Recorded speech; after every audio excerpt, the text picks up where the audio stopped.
One of my treasures, anything dealing with Loudoun County is a treasure in itself, but one of the real treasures is a Confederate enlisted man's sword.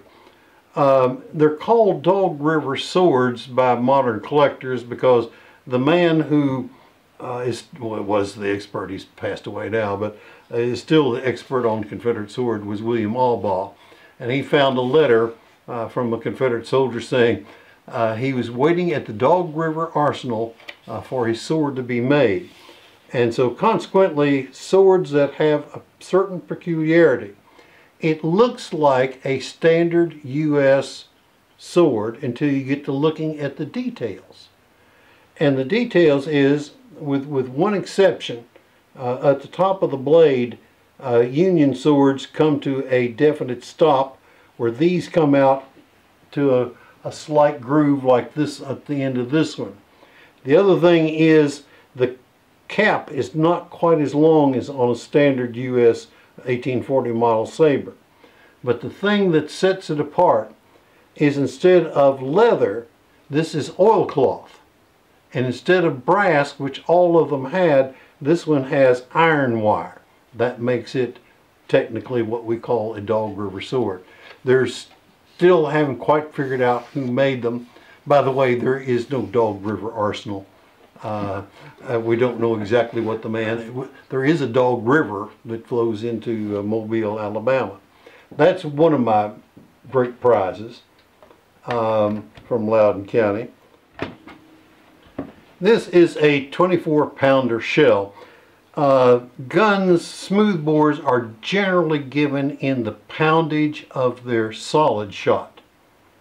So there's 12-pounders, there's 24-pounders, there's 32-pounders, and that's the weight. This is not a solid shot, it's hollow.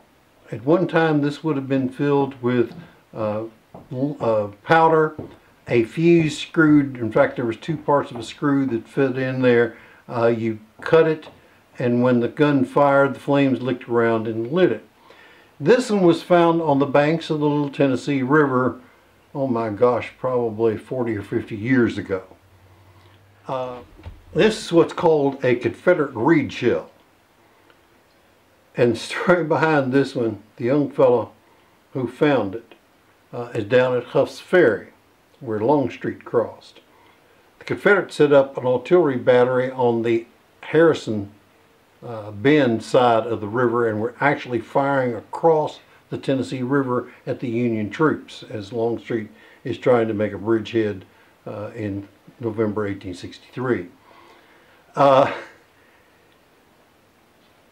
friend of mine and I had hunted that area quite extensively and never found a whole shell. I found pieces of shell, but never, I've still to this day found a whole shell.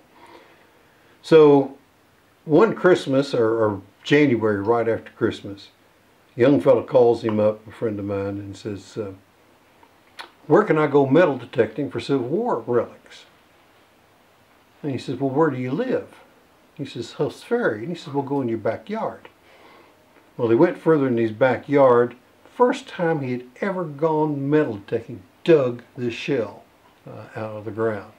Another one, whole one, has been found when they were building a foundation for a house down there. And it ended up me seeing it. Unfortunately, I can't buy it, but at least I could identify him for him. The neat thing is we even know who fired it. It was Parker's Virginia battery. And he talked about the fuses not lighting, which this one didn't. And he talked about them tumbling, and this one may have tumbled, although they all had a bad habit of cracking. This is brass, and you can still see the rifling in the grooves where it came out of a rifled cannon.